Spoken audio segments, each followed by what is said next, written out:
এটা কিছুদিন আগের ভিডিও ছিল, তো ভাবলাম কেননা এডিট করে আপনাদের সঙ্গে শেয়ার করি। আর সেদিন রান্না করা হয়েছিল চুই ঝাল ফর দ্য ফার্স্ট টাইম আমাদের বাসায়। ভিডিওটা করে রাখছিলাম, ভাবছিলাম আপনাদের সঙ্গে শেয়ার করবো। সো আসসালামু আলাইকুম, ইটস মি চৈতা friend, welcome back to my another new video.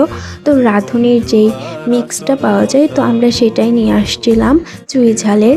And then আমরা একটা পাত্রে কিছুটা পরিমাণের গরুর মাংস নিয়ে নিয়েছিলাম। তারপরে চুই ঝালের যেই ডালগুলো ছিল সেইটা গরম পানিতে ভিজায় রাখতে হয়েছিল। দেন ফ্রাই প্যানে কিছুটা তেল দেওয়ার পরে রসুন আর পেঁয়াজ কুচি একসঙ্গে ভেজে নেওয়া হয়েছিল। তো পেঁয়াজগুলো ব্রাউনিশ কালার হয়ে গেলে দিয়ে দেওয়া হয়েছিল গরুর মাংসগুলো। আর গরুর মাংসগুলোর ভিতরে পানি ছিল, তো ওইগুলো শুকিয়ে নেওয়ার পরে রাঁধুনির প্যাকেটে 3টা বেসিক্যালি প্যাকেট ছিল, তো সবথেকে বড় যেটা সেইটার মশলাগুলো ফার্স্টে অ্যাড করে দেওয়া হয়। আর অ্যাড করে দেওয়ার পরে অনেকক্ষণ যাবত এটা কষে নেওয়া হয় যতক্ষণ না পর্যন্ত উপরে তেলগুলো আসতেছে।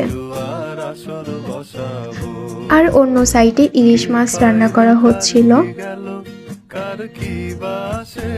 তো ফাইনালি উপরে তেলগুলো চলে আসছে, তো একটু একটু করে গরম পানি অ্যাড করা লাগতেছিল। ভিজানো যেই চুই ঝালগুলো ছিল সেইগুলো অ্যাড করা হয়। আর এইদিকে অলমোস্ট ইলিশ মাছ রান্না করা ডান। আর এখানে চুই ঝালটা আমাদের কমপ্লিট হয়ে যায়। কে কে ট্রাই করছেন বাসায় রাঁধুনির এই মিক্সটা অবশ্যই কমেন্ট করে জানাবেন। আর আমার গরুর মাংস অ্যান্ড ইলিশ দুইটাতেই অ্যালার্জি, তাও খাইছি। So that's it for today. দেখা হচ্ছে নেক্সট কোনো ভিডিওতে। আল্লাহ হাফেজ।